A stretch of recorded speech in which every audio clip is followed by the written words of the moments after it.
believe that the bread and wine used in the Eucharist actually become the body and blood of Christ. For more news from a Catholic perspective, visit EWTNnews.com. Women of Grace with Johnnette Williams starts now. This is Women of Grace Live, discussing issues important to your life and faith. Spiritual insight, practical wisdom. Join us as we transform the world one woman at a time. Women of Grace, for such a time as this. Now, here's your host, Johnnette Williams. Well, good morning, everyone, and welcome to Women of Grace Live. It is time for us to come together once again, and we praise and thank God for this moment that He allots to us, and we hope to spend all of it for His honor and glory, tending toward our eternal salvation, because that's what we are concerned about here on Women of Grace Live. We love to have holy conversation with you about the things that God is about in your life and the things that you are about in the life of God.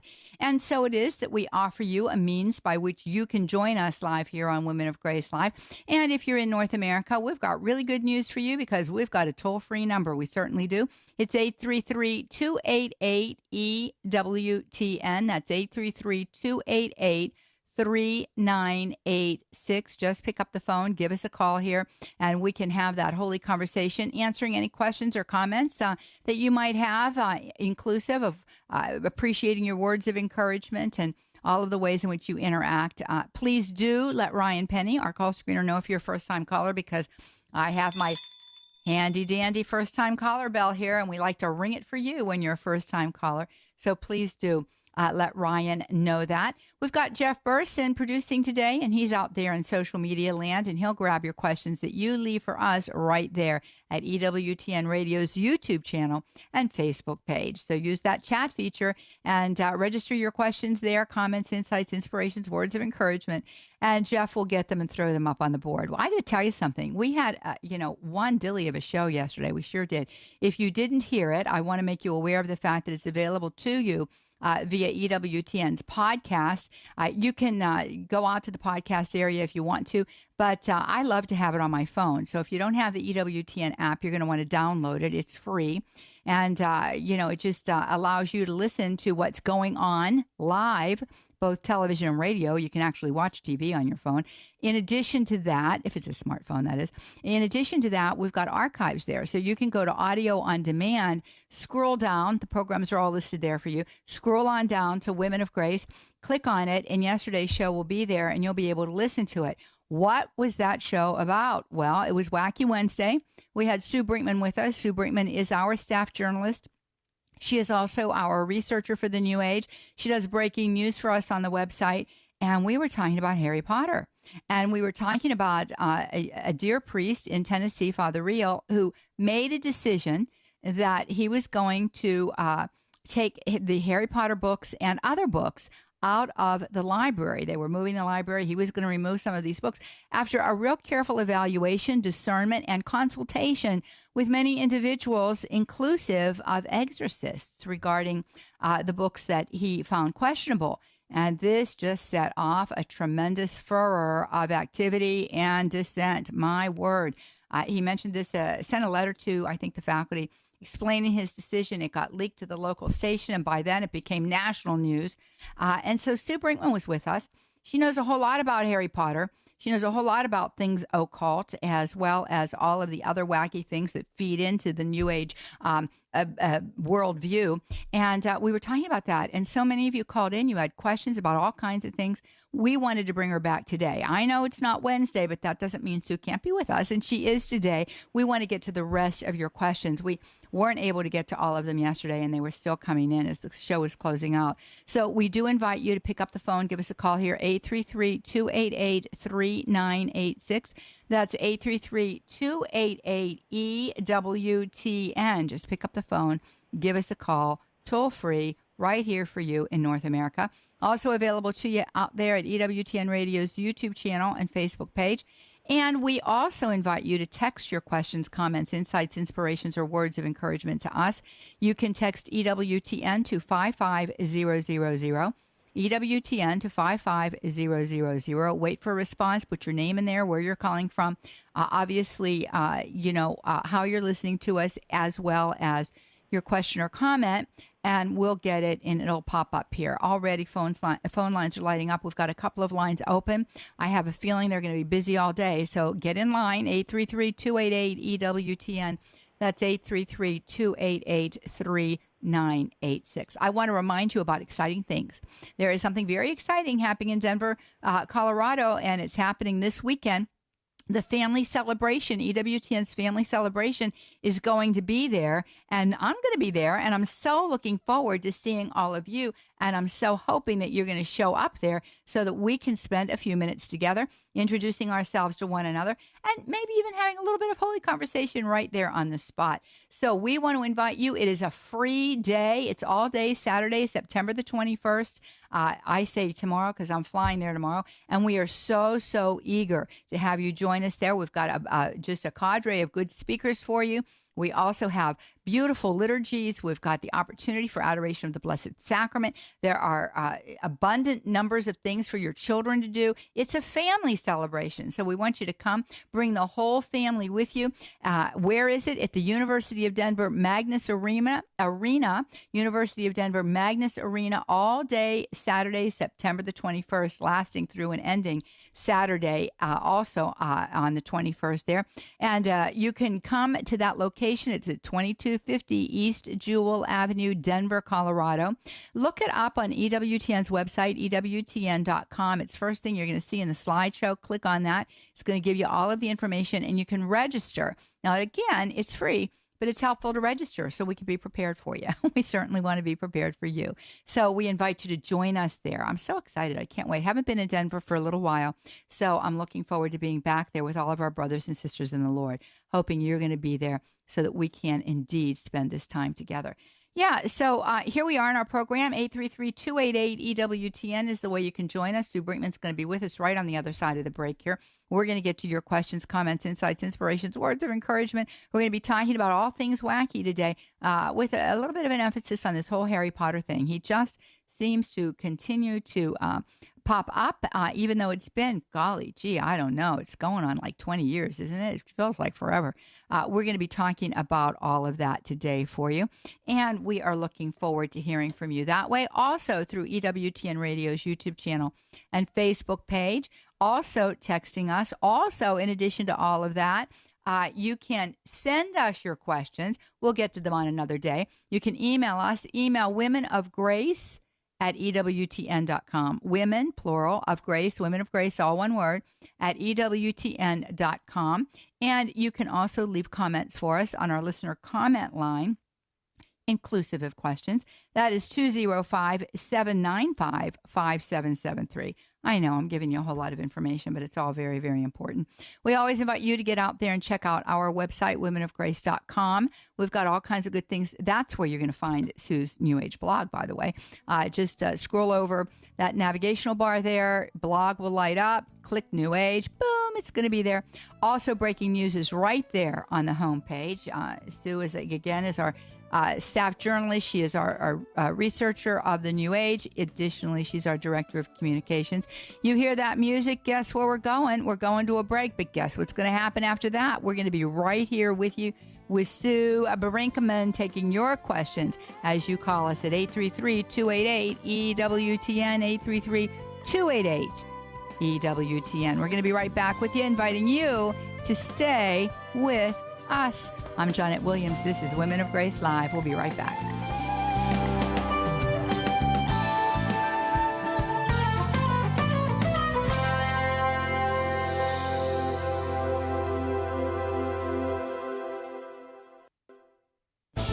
Coming up later today on Cresta in the Afternoon. For many Protestant Christians, the doctrine of justification by faith alone is the whole of the gospel. It is the prime reason Luther split from Rome and was eventually excommunicated.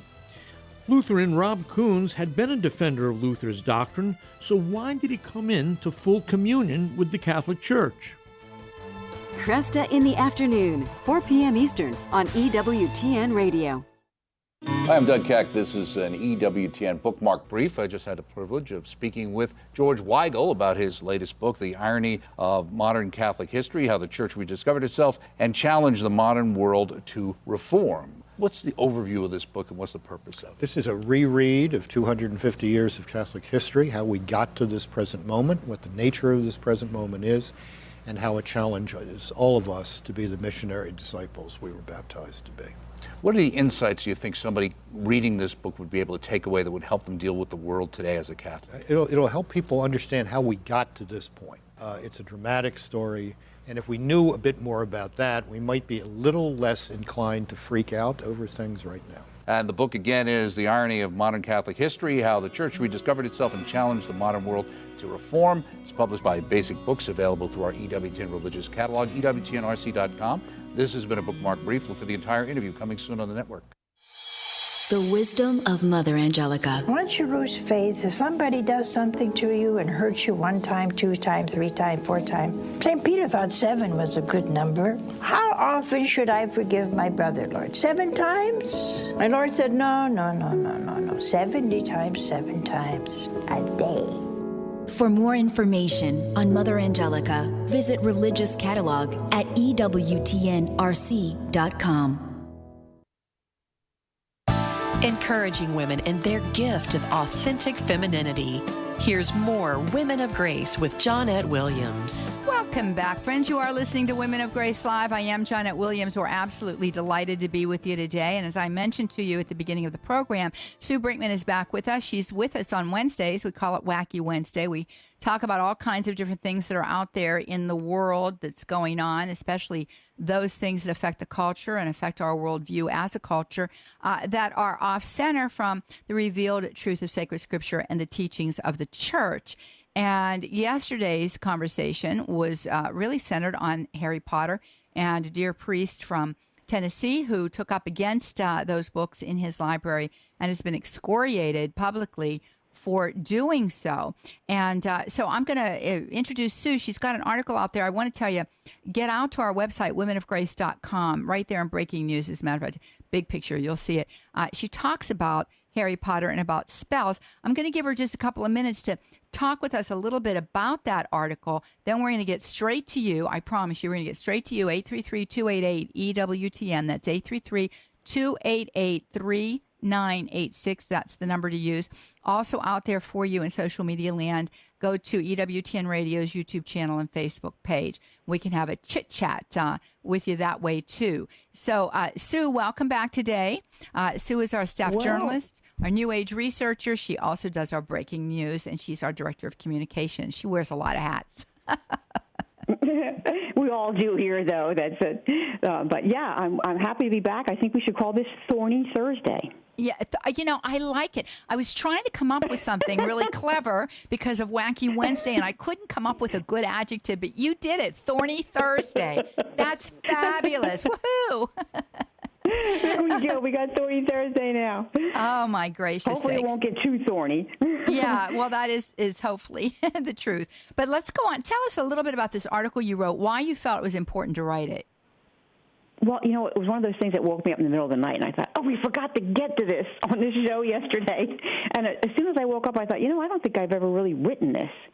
Why it doesn't matter if the spells in the Harry Potter books are real. Mm-hmm. It doesn't matter at all whether they're real. And I think that's one of the bases for most of the arguments and most of the controversy about the books is people say, they're teaching children real spells. Mm-hmm. They're not. It doesn't matter that the spells are real. Witches, and this is people, I guess, who don't understand witchcraft and how it's practiced. I have to know it because of my research, but witches make up their own spells. They don't use spells that are out there. So while there is such a thing as a real magic spell, and you can find them all over the place, they make up their own. Spell casting, they say, is the art of identifying, raising, and directing energy to actualize our intentions. And this is the key here. Your magical intention is the foundation of any spell. So whatever your intention is the foundation of whatever your spell that you're concocting. And they have lots of sites that give you instruction on how to create your own spells. First, of course, is your intention. You got to get your intent down. What materials do you need? Do you need crystals? Do you need stones? How to time that spell? Should it be cast during a particular moon phase? How to figure out the wording of the spells? Like, okay, what gods are you going to call upon? Or are you just going to, utter some words? And then the last thing, of course, would be to work the spell. And the practitioner then takes the spell and they write it down into their book of shadows. It's called a BOS. That's how they refer to it, in the craft, so to speak, the book of shadows. And that's where they write down all of the spells that they've made up and all the spells that they use that they, might have been handed down to them or they found on the Internet. So that's their diary of magic, so to speak. Mm-hmm. And they create them all themselves. So the fact that witches can and do create their own spells, really, if you think about it, it makes the whole argument about whether or not the spell in the Potter book real, it makes it irrelevant. Well, in a witch's world... Go ahead, I'm sorry. No, you go ahead. In a witch's world, and subsequently in the demonic realm, of course, it doesn't matter one bit if it's real. The spell is no less dangerous if it's fictitious because all that matters is the intention of the one who is working the spell. So that means that if a child just decides he's going to take a spell out of a Potter book with the intention of working magic, that spell becomes real and is potentially effective. Why? Because Satan could care less if anybody ever used that spell or not. I mean, demons aren't picky. They're more than happy to respond to people who are intentionally resorting to their powers rather than those sourced in God. So and this is a very key point.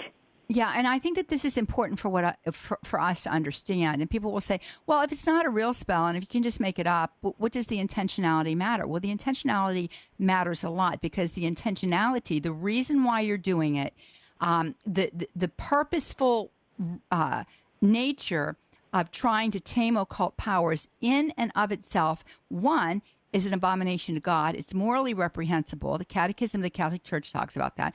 But additionally, it is a consent of the will to consort with the occult powers that can make these things happen. So it becomes a yes to the powers of darkness. And what we have lost sight of in our day and time is the fact that there are actually powers of darkness. We've lost sight of the fact that Satan is not or just a nebulous concept of some overarching evil, but is a person in the sense of the angelic personhood, right? He's disembodied. He's not corporeal in nature, but nonetheless, he exists. And who exists with him are all of those angels that fell out of the heavenlies and became demons when they acted against God. That's it. That's the fact of the matter. And so they look for these openings, they look for these consents of the will, and they will move forward in action. And all you have to do is talk to an exorcist to discover that indeed the powers of darkness are very real. So that's why, whether it's using a spell in Potter, some of these spells have been written down and passed down through the if you wanted to call it the tradition of sorcery.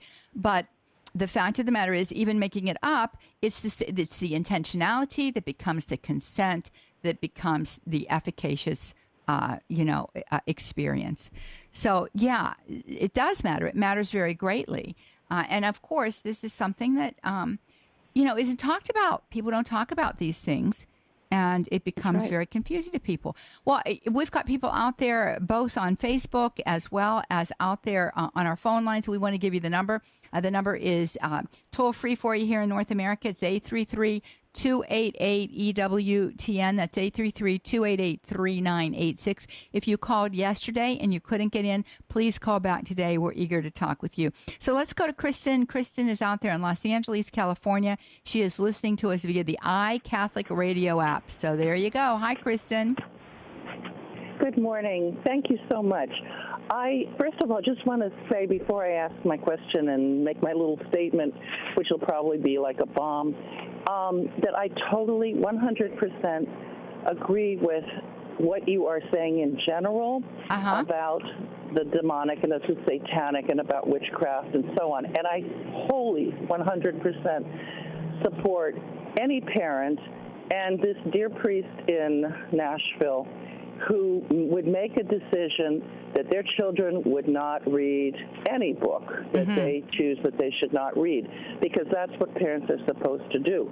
And they have the right as parents. For example, their children or you or anybody may be that 1% or 12% that would be very adversely affected by reading anything, even Tolkien or C.S. Lewis. So the point is, what I am going to suggest, and I have done this with many, and many agree with me, is that the Potter series, one of the reasons it is so lasting and will continue to last, it is a very great classic. And it is, unlike C.S. Lewis, which is a Christian classic, and J.R.R. Tolkien, which starts and begins to be a classic Catholic classic, it is a totally Catholic classic. Catholic in the sense of Aristotelian, Thomistic, and it is very much anti-communist, anti-LMNOP, the whole satanic and anti-Christ and anti-nature agenda. And if I told a friend one time, I came into a household and I said, oh, have you read the Harry Potter series? If I had a 10-year-old boy, I would make him read that series. And my friend looked at me aghast and she said, oh, no, not you too. And she said, my husband just did that. And she had a very good friend who was, they were all, these were talking about homeschoolers too. And I would say that my introduction to the whole series was that my mother said, don't completely rule out Harry Potter. And I thought, gee, that's strange. But, I just put it on hold. And then I lived in a town where there were nothing but homeschoolers, and I saw all these homeschoolers, and especially the Protestant homeschoolers, going to the movie. And I thought, this is strange, so I would go check it out. I find that children are innocent, and they tend to, I have never seen anyone line up for this film or the books that are really, really occult. They hate the book. They hate the series. Real witches, real warlocks hate the Potter series, and they hate it because it's Catholic. So all I'd say is there is a huge, huge amount of fantasy and FX and everything else that's demonic and satanic. And then there are other things that aren't. And right. So, but let's just have the duty. Yeah. Yeah, and you're right. Ultimately, it is the parents are the primary educators of their children, and they have to be the ones who make the decisions for their child. With regard to this priest, he has the authority, and he has the charge by God himself through his sacrament of holy orders to make decisions for what he considers to be good and not good for the people that he is charged with. But I do want to raise a couple of questions, and so I want you to respond first, and then just a couple of points that I would like to make about what you did share with us. Go ahead, Sue. First of all, I just wanted to make one correction there, if I could. Wiccans don't hate Potter. They've gone on the record, Wiccans and Warlock, praising that series because of how it has helped people to be more accepting of their profession. So that's not, we can't make that blanket statement at all. And I don't know how we can say that Potter is Catholic. There's a lot of very important distinctions between Potter and Lord of the Rings and the Narnia Chronicles, the Chronicles of Narnia. There's a lot of very important distinctions between them, and they're very subtle. And not everybody is aware of what they are. And whenever I look between the two of them, I can see the hand of the evil one there because he is so darn clever. And we can't possibly outthink him. And we see that all the time, those of us who do research in this field. You can really see just how clever he is and how he can bamboozle the best of them. And the fact that everybody's lining up at movie theaters and everybody's buying the book doesn't mean anything. A lot of people, my mother used to say to me, boy, if everybody's going to jump off a bridge, you're going to do it too? It doesn't make it good. It doesn't make it a wonderful thing. And a lot of people say, well, the books are just so well written. Well, the evil one can write a good book.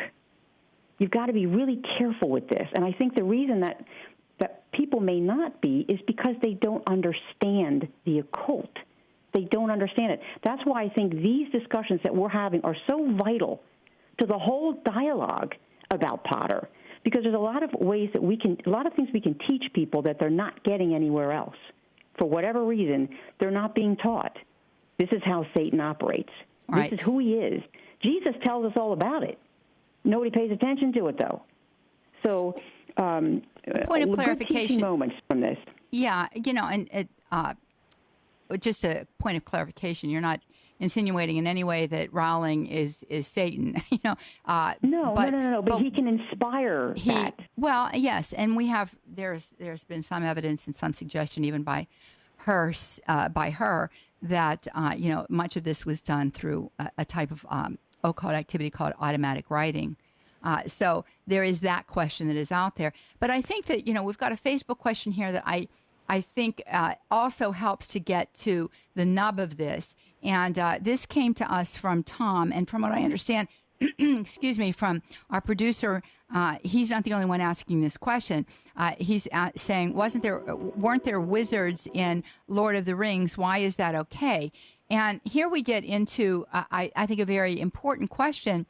What is the difference between good fantasy literature and bad fantasy literature? And I want to say this, Potter is a sensation. So it's easy to talk about Harry Potter because the majority of people have knowledge of Harry Potter.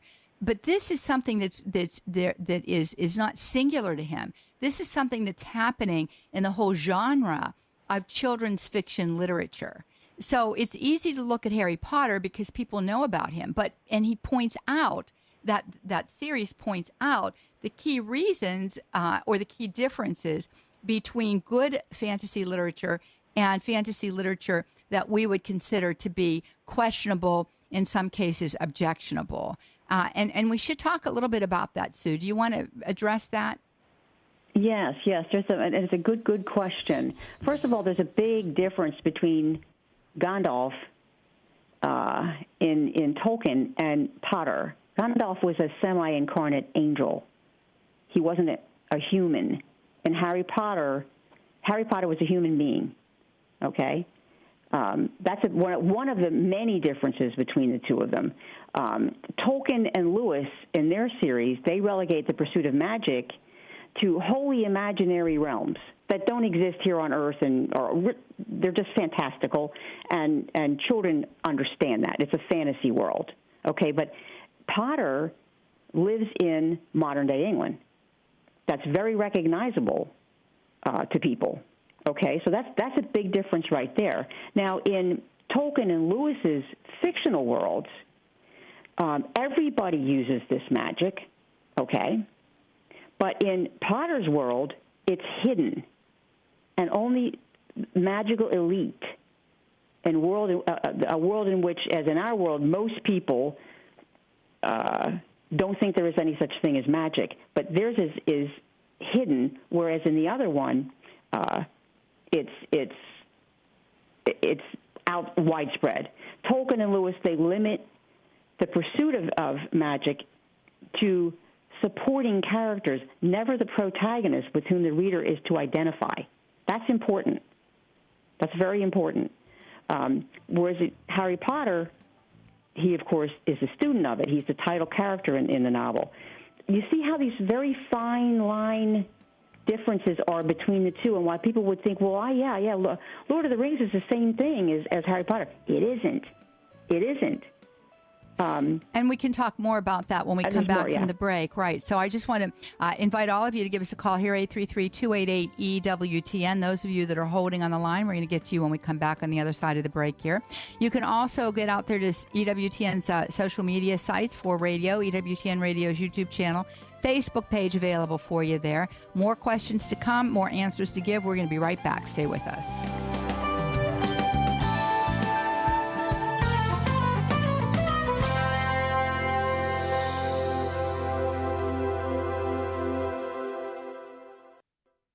Father John Riccardo. When you and I wake up every day, do we strive to know Jesus or not?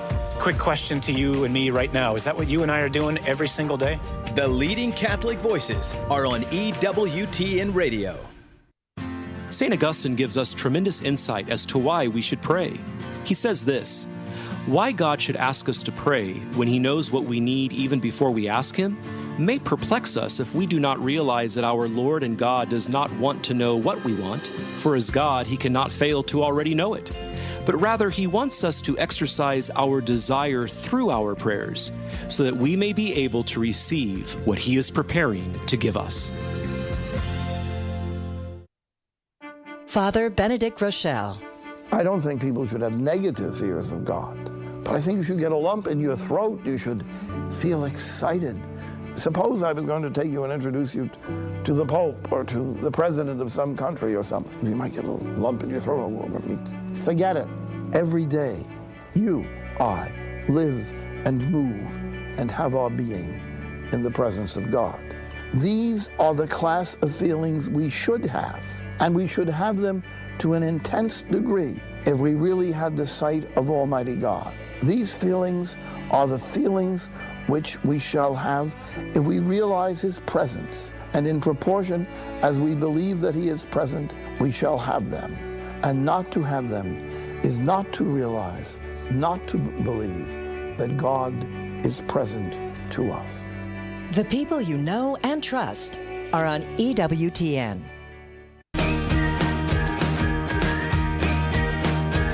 I'm Gloria Purvis. And this is Teresa Tomeo, Morning Glory, discussing what the church says about ethics in media. Now back to Women of Grace with Johnnette Williams. Transforming the world one woman at a time. Let's return to Women of Grace with Johnnette Williams. Welcome back, friends. You are listening to Women of Grace Live. I am Johnnette Williams, and we're very happy to be with you today. Sue Brinkmann is with us. She's calling this Thorny Thursday. I have to agree with her. We're talking about issues that really affect the way in which we perceive the world, and specifically in this topic with children. And we're talking about the Harry Potter series. And we're back on Harry Potter again because of what's recently happened there in Tennessee with a Catholic priest who removed Harry Potter and some other objectionable, what he considered to be objectionable material from the school's library. And it set off a firestorm in not only in his surrounding area, but also now nationally. And so we decided, well, we have to dig deep into this thing to see what's going on. And if you would, Sue, I just want to start, friends, by reading you an interview that was conducted with Michael O'Brien, a very well-respected author. I'm going to call him a philosopher. He might actually have a PhD in philosophy. I don't know. But this goes back some years ago. And the interview was based primarily on Harry Potter and Michael O'Brien's concerns about it. And I'm just going to read a couple of sections of this for you. You can find this online. Just put into your search engine Michael O'Brien, Harry Potter, and you're going to get a lot of information. But what he says is this. He edits a Catholic back in the early 90s. He was getting questions from parents about Harry Potter and some of the other offerings for children in literature. And he was editor of a Catholic Family magazine. And he says this, and I'm going to just read you portions of this, but I think it helps us to see the differences between good fantasy literature and objectionable fantasy literature. He says, the more I read and the more I researched, the more I realized there was a radical change happening in the literature and culture in general, and especially in material aimed at young people. He said, certainly the themes were increasingly violent, although to some degree, children's literature has always had an element of violence. We can all think back to the Disney movies and you know, the fairy tales that we all grew up with. He says, more worrisome was the corrupting of Western civilization's traditional symbols of good and evil, and also the growing presentation of occult powers as the way to defeat evil, as though occult powers were morally neutral. Now, this is me interjecting here. Occult powers are not morally neutral. They are reprehensible and they are offensive. And if you read the Catechism and what it has to say about them, it will tell you that even if it's for the sake of restoring one's health, occult powers are not to be used. Okay? So it doesn't say that there's not some kind of efficacy. It says that there is an efficacy. It acknowledges that. Of course, it's not lasting because it's a counterfeit. But the fact of the matter is that it is reprehensible no matter what your intention might be. This is why there's no such thing as good magic. And then he goes on, he says this, LifeSite News asks, so this is more than just about Harry Potter. There were a number of other book series as well. And O'Brien says, yes, it's been going on for quite a while. He says, beginning in the 50s and accelerating until with the appearance of Harry Potter, we have a worldwide phenomenon of unprecedented power and grip on the imagination of a generation. He says Potter is unique in the history of literature, nothing like it's happened before. LifeSite asks, what do you account this? What is the account for this? And he says, O'Brien, part of it is due to the fact that J.K. Rowling is a talented storyteller, but she also has used the style and technique of modern television and cinema media, which seizes the imagination by pummeling it, bombarding it with powerful stimuli in a rapid pace with plenty of emotional rewards. So in the matter of style alone, she has made a major change in the way stories are told and how they're read.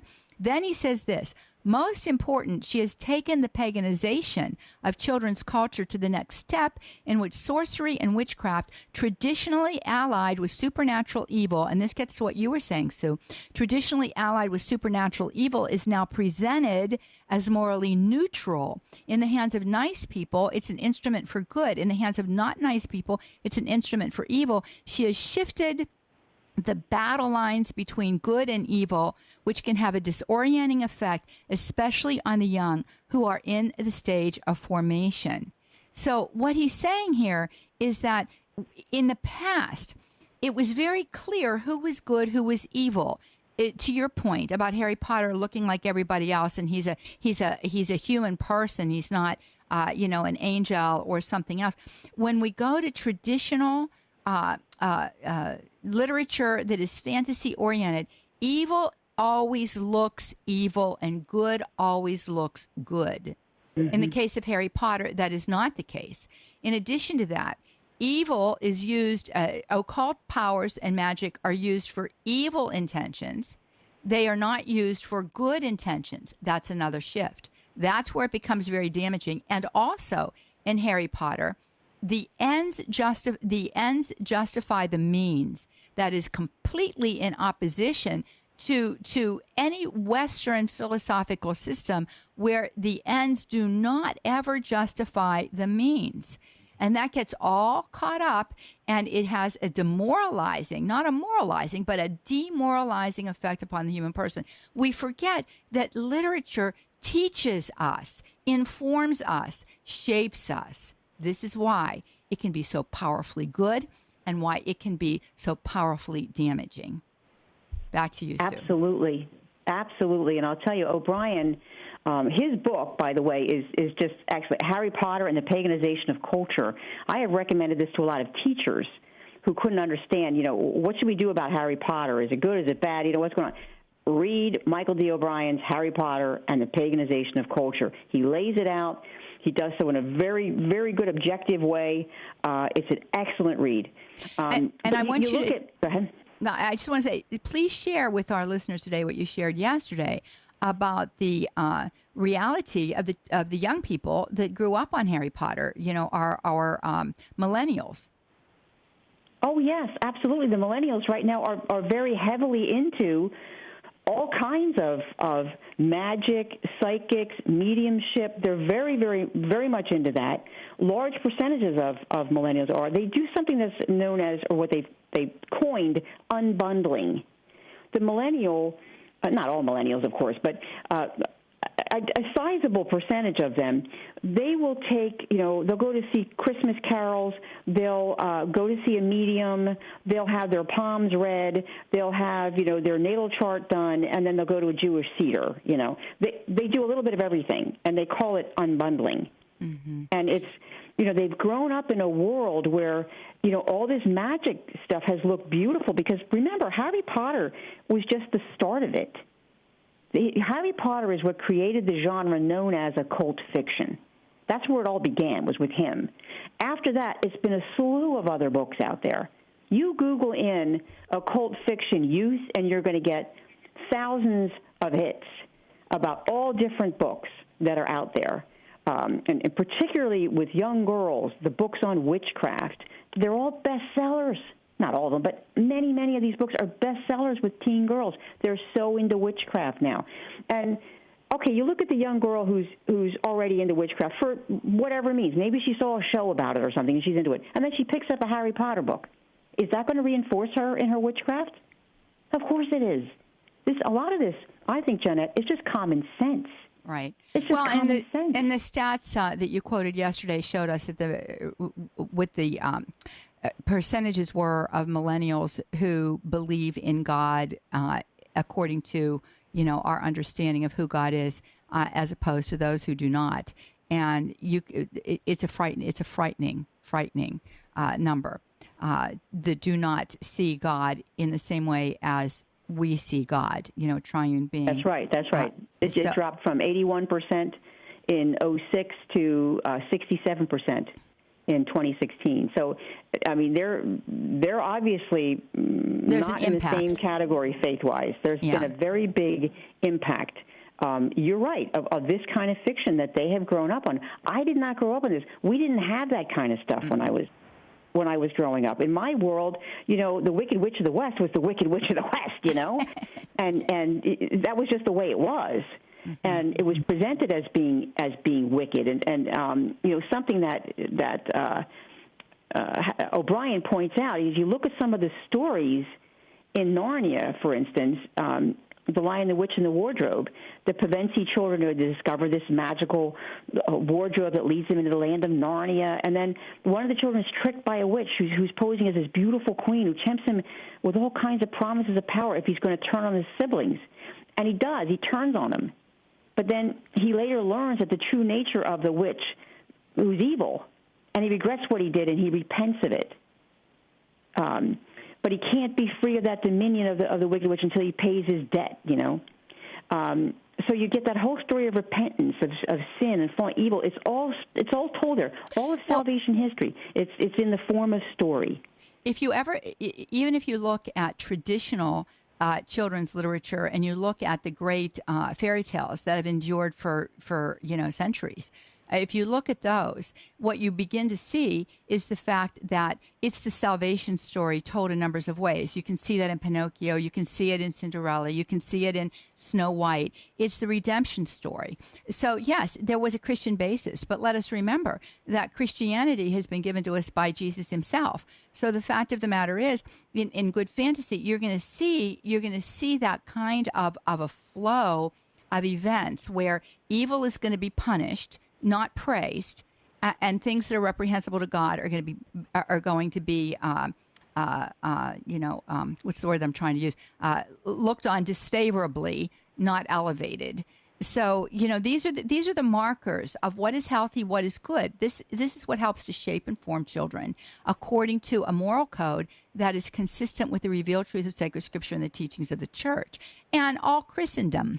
Because Christendom is biblically based. Let's go to Valerie. Valerie is out there in Kalamazoo, Michigan. iHeartRadio app is the way that she's listening to us. How are you, Valerie? Hi there. I'm doing fine. I'm a lot better since I dropped the neo-pagan way of life about 12 years ago. It's been a while, but I'm telling you that I'm here to say that these books, these stories are all a route into it. That there's a really strong, actually a fairly large neo-pagan movement in the United States. Just one of their festivals, for instance, is called Starwood. It's in New York. It's in July, and I think it's on its 40th year. And they're always teaching things like how to put together spells and all the rest of it. I had the good fortune, I don't know if it's a good fortune, but I was involved in it, and then I got sick. Mm-hmm. And I got and what happened was I was essentially kind of like no longer, but there was no support there. Essentially, I was, I don't know if the word shunned is correct, but but because of because I was sick at the time, I was essentially left to my own devices, which actually I'm thankful for, because I ended up coming back to the church, and I spent a lot of time sorting out things with the priest. But I will say this, that there is a thoughtful work that people are doing to try and normalize paganism, things like marrying more than one person. Marriage is part of it, and it genuinely is. So is homosexuality. It's all wrapped up into one big ball of wax. Well, I really thank you for your testimony today, Valerie, and I praise and thank God that through what looked to be a lack of charity, God was able, as he tells us in sacred scripture through St. Paul, to use all things to work it to the good. And the good that was worked is that you're free of this now, and that you've come back to Holy Mother Church. And I'm so happy for you in that regard. And I'm so happy that you have worked with a priest to sort through a whole lot of these things, because the subtleties are there, and they do shape us, and they do form us, and they do change the way in which we look at the world. Thank you so much for your testimony, dear lady. One last point here, and then back to the phone line, Sue. In that same interview with Michael O'Brien, this paragraph is quoted. He said this: regardless of how wildly imaginative it may be, good fantasy points us towards ultimate reality, the moral order of the universe. A corrupt fantasy points us or forms us in a consciousness that can lead to thinking that evil is good and good is evil. In the worst case, this may have long-range effects, prompting the reader intuitively, subconsciously to do evil while thinking they're doing good. And that's the danger. That, to me, in a nutshell, is the primary danger of what we have in so much of this literature. We've got Donna with us. She's in Niagara Falls, New York. Station of the Cross Radio is the way she's with us. You can call us too, 833-288-EWTN. That's 833-288-3986. Hey, Donna. Hi, can you hear me? We can hear you. Okay, because I'm driving. We can tell. I just wanted to comment on Harry Potter. Okay. I want to comment on Harry Potter, whom I have not read. I read a couple pages of it. It bored me to death. And, of course, I'm not a kid. I think, frankly, you're making too much of it, because I taught in schools for a number of years, and there's so many wonderful books for kids. And believe me, they're not all, necessarily attracted to Harry Potter. And when I view things like that, because I've seen the Tolkien, I've read some of his books, seen the movies, I've seen a couple, minutes here and there of Harry Potter movies on TV. They're nothing but fantasy to me. They don't mean a darn thing. And in talking about evil versus good, to take an adult point of view, if you read Stephen King, which I did for a number of years, I finally gave up on him, because though he has these horrible things, creepy, weird, bad things happen, he never had any reason for that. You know what I mean? There was no good versus bad. And someone turned me on to Dean Koontz. They're in the same kind of books, spooky, weird things happening. But it was really clear who the bad people were, or the bad spirits, or the bad whatever, and who the good people were. And in the end of Kuntz's book, the good always won out. So I just, kids view these books as stories, Well, and Donna, I agree with that. I think that they do view them as stories, but what we know is that what we take into our minds begins to shape and form our minds. So the kids are reading them, but the question is, what message do they take away from them? And your admission there about the Stephen King, why you didn't care for that, where does Harry Potter leave us? Where does he take us? What kind of good conclusion do we come to? The conclusion I think that you come to is that as long as you want something to be good, it can be good, and there is no objective truth that you can apply to a practice or anything else. It's going to guide you and direct you in knowing what to do and what not to do. And that's not a good message for children. It isn't a good message. And I think it's part of the problems that we see today. Go ahead. Not Harry Potter in particular, but this relativistic look that comes through Harry Potter in the genre of literature that it is. Sue? No, I totally agree with that. I totally agree with it. And the fact that these books are whetting the appetite of teens, we know that. There have been polls, there have been surveys that have said, one in particular, and this one's been around for a couple of decades. So this was going on, when Potter first came out. We could imagine where it's at now. 12% of teens who read the Potter books said that increased their interest in witchcraft.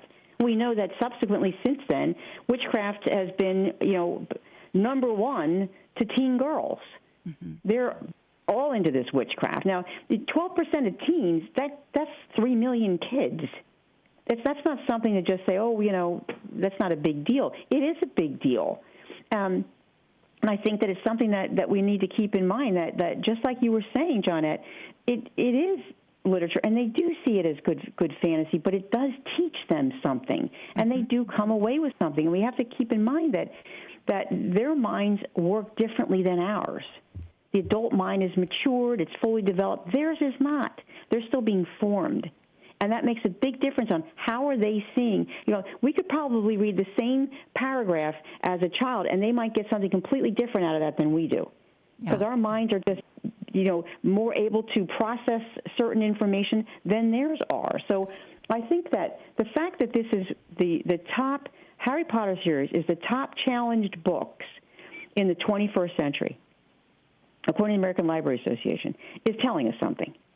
It's telling us something. There's probably other books out there that maybe we should have our kids be reading. If this is one of the most challenged books out there, I mean, we certainly what we're arguing about today on this show, we are not outliers. There's millions of people out there who agree with exactly what we're saying, that people should not be reading these books, obviously because they're so challenged. But like you were saying, the fantasy, it's not innocent. Just because you put the label fantasy on it or fiction on it doesn't make it innocent. And as far as spell casting, and that it doesn't make any difference at all if the spell that child's reading about is fiction or not. It doesn't matter. It still works if they have the intention of using that spell. So, to work some kind of power over it. I mean, I've read stories about children working spells on their bus drivers. Kids are doing this stuff. They're just playing. They go, yeah, let's do this to get the bus driver to that. And so they're, okay, let's work this spell. And they are doing it.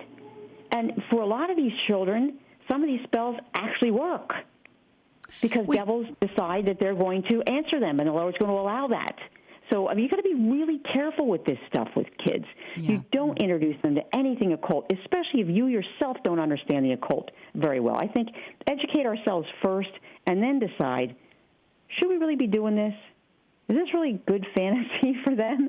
Maybe I'll rethink that. And I think anyone who knows the occult, and I'm talking about now Tony Collins and what was it, Steve Wood, of Covenant Keepers, they've been very outspoken about this, and they were both involved in the occult, and they say, stay away from this.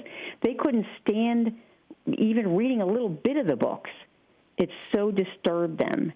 There's darkness there. Yeah, and I think that Valerie points that out, too, in her own testimony. If you are familiar with the occult, either through experience or research, you see things there that you wouldn't see otherwise. It's just like a doctor can look at a chest X-ray and see things that to our eye we wouldn't see. Why? Because he's trained to see that. So, here we are again. We're leaving people out there. I can't believe we're at the end of the program. Sue, thank you so much for coming back and making this a Thorny Thursday. Nonetheless, thanks for having me. You're quite welcome. And we thank all of you for listening to Women of Grace. And we're always here for you Monday through Friday at this same time on this same station, discussing issues of importance to your life and your faith. Please join us once again. Until we have that opportunity, may the abundant life of Jesus Christ be yours. May God richly bless you. Johnnette Williams saying ta-ta, bye-bye. See you in Denver.